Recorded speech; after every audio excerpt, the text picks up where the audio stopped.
오늘 다윗의 자손이여 이런 제목으로 함께 하나님의 말씀 나누겠습니다. 구약 성경에는 이스라엘 백성들에게 50년마다 돌아오는 희년이라는 기쁨의 해가 기록되어 있습니다. 6년을 열심히 일하고 마지막 1년 쉬는 해를 우리가 안식년이라고 이야기합니다. 그리고 다시 또 6년이라고 다시 또 1년을 쉬고, 이게 7번 반복되면 7 곱하기 7, 49년째도 안식년이겠죠. 그 49년째 되는 안식년을 지나서 그 다음 해가 희년입니다.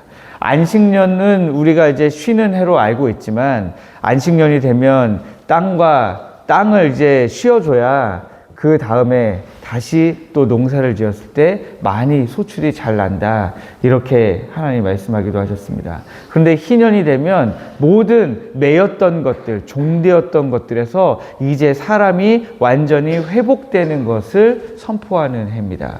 어떤 사람들이 처음에는 하나님으로부터 땅을 똑같이 분배받았지만, 누군가의 땅은 좀 더 비옥한 땅일 수도 있고요, 누군가의 땅은 좀 더 비옥하지 않은 땅일 수도 있습니다.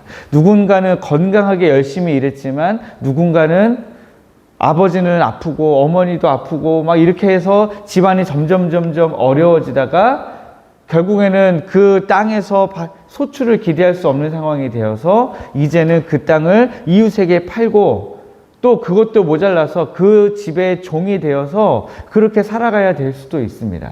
그런데 그러다가도 희년이 되면 그 종되었던 것에서 완전히 풀려나서 자유가 되고, 또 우리가 팔았던 그 땅이 다시 우리의 소유로 회복되고 완전히 회복되는 해가 바로 희년입니다. 희년이 되면 모든 부채가 탕감되고, 노예로 팔렸던 자들이 자유의 몸이 되고, 가난으로 잃어버렸던 조상의 기업을 되찾게 된다 하는 것입니다. 스스로의 힘으로는 도저히 빠져나올 수 없던 절망에 있던 자들이 이 희년의 나팔 소리가 울리면 정말 생명을 얻는, 다시 살아갈 힘을 얻게 되는 그런 은혜가 있었던 것입니다. 오늘 본문은 인생의 가장 깊은 절망 속에 놓였던 한 사람이 있었는데, 그 사람에게 어떻게 이 희년의 기쁨이 실제 사건으로 일어났는가 하는 것을 지금 보여주고 있습니다. 예수님의 일행이 예루살렘으로 향하시던 중에 이제 여리고에 거의 가까이 왔습니다. 그리고 그 여리고에 가까이 왔을 때에 한 시력을 잃은 맹인이 길거리에 앉아 구걸을 하고 있었습니다. 그때 거대한 무리가 지나가는 소리를 듣고 이 무슨 일이냐고 이 맹인이 묻게 되죠. 사람들이 그에게 나사렛 예수께서 지나가신다, 그렇게 말해 주었습니다. 그런데 이 맹인의 그 다음 반응은 놀랍습니다. 나사렛 예수께서 지나가신다고 얘기를 해 주자마자 이 맹인이 외쳐 이르되 나사렛 예수시여 라고 소리 지른 것이 아니라 뭐라고 소리 질렀습니까? 다윗의 자손 예수여 라고 소리를 질렀습니다. 다윗의 자손이여 나를 불쌍히 여기소서. 사람들은 지금 예수를 어떤 예수를 알고 있어요? 나사렛 예수로 알고 있습니다. 예수께서 다윗의 자손이다 라고 하는 사실은 전혀 안중에도 없습니다. 다윗의 혈통에서 나신 왕이시다, 이스라엘의 진짜 왕이시고 메시아시다 라고 하는 사실에는 관심이 없습니다. 메시아는 무엇을 위해 오는 분입니까? 메시아는 이스라엘 백성들을 완전히 그 종되었던 자리에서 놓아주기 위해서, 회복시키기 위해서 오시는 분이 바로 메시아이시죠. 그러니까 이 메시아는요, 궁극적으로는 이스라엘 백성들 전체가 종되었던 자리에서 회복하게 만드는 희년을 선포하는 분이 바로 메시아다라고 하는 것입니다. 사람들이, 앞서가는 자들이 이 맹인에게 꾸짖어서 잠잠하라. 그런데 이 사람은 더욱 크게 소리질러서 다윗의 자손이여 라고 그렇게 외치는 것을 우리가 볼 수 있습니다. 근데 그가 다윗의 자손만 외치는 것이 아니라 나를 불쌍히 여기소서라고 외치고 있습니다. 여기 불쌍히 여기소서라는 말은 죄인이 하나님의 언약적 은혜, 자비에 기대어서 구하는 전적인 은혜를 의미합니다. 그러니까 나를 불쌍히 여기소서라는 말은 지금 내가 처해 있는 상황에서 나의 힘으로 내가 스스로 건져낼 힘이 없는데 나를 불쌍히 여기셔서 나를 좀 건져내어 주십시오. 메시아로 오신 다윗의 자손이요, 내 인생의 희년을 선포하시고 나를 좀 건져 주십시오. 지금 이런 선포에 다름 아닌 것입니다. 그래서 본문을 따라가다 보면 역설적이게도 눈을 뜨고 있었던 수많은 사람들은, 무리들은 예수님을 나사렛 예수로만 알고 있지만 이 맹인만큼은 예수님을 메시아로 알고 있었다라는 사실을 발견할 수 있게 됩니다. 그리고 또 하나, 이 말씀이 지금 배치가 되어 있는 구성을 보시면 바로 앞에 31절부터 34절까지 말씀을 어제 우리가 살펴봤잖아요. 그랬는데 34절 말씀은 뭐로 끝나고 있습니까? 제자들이 이것을 하나도 깨닫지 못하였으니 그 말씀이 감치였으므로 그들이 그 이르신 바를 알지 못하였더라. 제자들이 알지 못하였다라는 말을 3번이나 반복하고 있습니다. 그리고 무리들도 알지 못했는데 누가 알았어요? 정작 앞을 보지 못하는 맹인은 오히려 알고 있었다라는 거예요.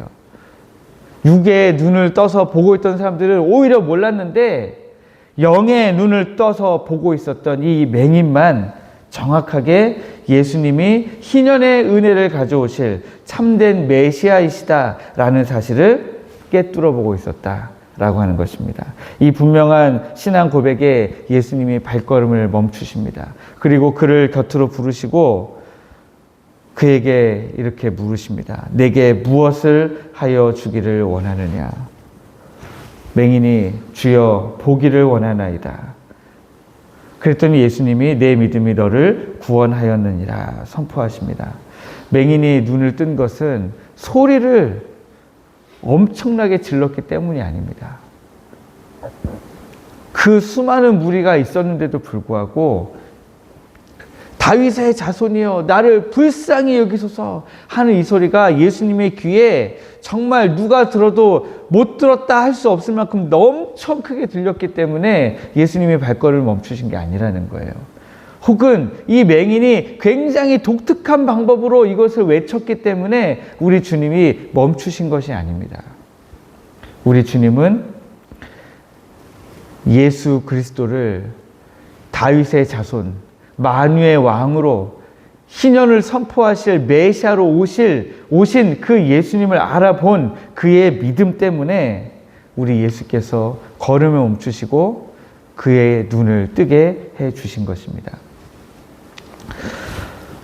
그러면 이제 우리는 어떻게 하면 좋을까? 우리도 스스로 영의 눈을 뜨고 우리의 육의 눈을 뜨고 주님을 잘 따른다. 우리도 그렇게 생각하고 있을 수 있습니다. 우리도 그냥 이 수많은 무리들처럼 예수님이 어떤 분인지도 모르면서 다 예수님을 쫓아가니까 우리도 그냥 예수님을 쫓아가는 거죠. 그래서 누군가가 예수님이 도대체 어떤 분이길래 그렇게 믿으라고 하느냐? 예수님 나사렛 예수라. 소개할 수도 있습니다. 나사렛 예수를 쫓아다니면 언젠가는 빵도 얻어먹고 병들었던 것도 낫게 되고 우리의 앞길도 시원하게 뚫릴 수 있어. 그렇게 우리는 소개할 수도 있습니다. 그러나 우리 주님 뭐라고 말씀하셨습니까? 먼저 된 자가 나중되고 나중된 자가 먼저 된다라고 말씀하신 것처럼 우리는 그렇게 나사렛 예수라고 전했는데 나사렛 예수라는 말만 듣고 왔던 누군가가 나사렛 예수가 아니라 이 나사렛 예수께서 다윗의 자손이셨네 라고 고백할 때에 우리는 정말 부끄러워질 수 있다라고 하는 것입니다. 그러므로 처음부터 우리가 이 나사렛 예수께서 다윗의 자손이신 줄 믿고 메시아이신 줄 알고 희년을 선포하시는 왕이신 줄 우리가 알고 우리가 예수 그리스도를 올바르게 믿는 믿음이 우리에게 필요하다라고 하는 것입니다. 우리가 뭔가 하나님 앞에 좀 잘 살았기 때문에, 하나님 앞에서 우리가 목청껏 높여서 기도했기 때문에, 찬양했기 때문에, 눈에 띄는 삶을 살았기 때문에 하나님이 우리를 구원하시는 것 아닙니다. 우리가 우리 주님을 우리의 왕으로 모시고 다윗의 자손 메시아로 오신 예수 그리스도를 섬길 때에 우리가 하나님께서 그 전적인 은혜와 자비로 우리를 인도하실 것입니다. 43절 말씀을 보면 곧 보게 되어 하나님께 영광을 돌리며 예수를 따랐다 이렇게 기록하고 있습니다. 그는 눈을 뜨자 하나님께 영광을 돌리며 즉시 예수를 따랐습니다. 그는 예수님을 만나기 전에는 길가에 앉아서 구걸하던 자였습니다. 그러나 예수님을 만난 이후에 그는 하나님께 찬양과 영광을 올려드리며 예수 그리스도를 따라가는 그 제자의 길을 걷기 시작했습니다. 단순히 무리들이 나사렛 예수를 따라가던 길이 아니라 똑같이 예수님을 따라가지만 이 맹인은 눈을 뜨자마자 왕이신 예수 그리스도를 따라갔다라고 하는 것입니다. 저는 오늘 맹인의 이 간절한 기도가 우리의 기도가 되기를 원합니다. 우리의 영혼에 닫힌 눈이 열려서 주님의 뜻을 밝히 보고 우리를 묶고 있는 모든 삶의 결박이 끊어지는 희년의 은혜가 선포되고 그 희년의 은혜를 기쁨으로 누리면서 주님을 따라가는 오늘 여러분의 복된 하루가 되기를 주님의 이름으로 축복합니다.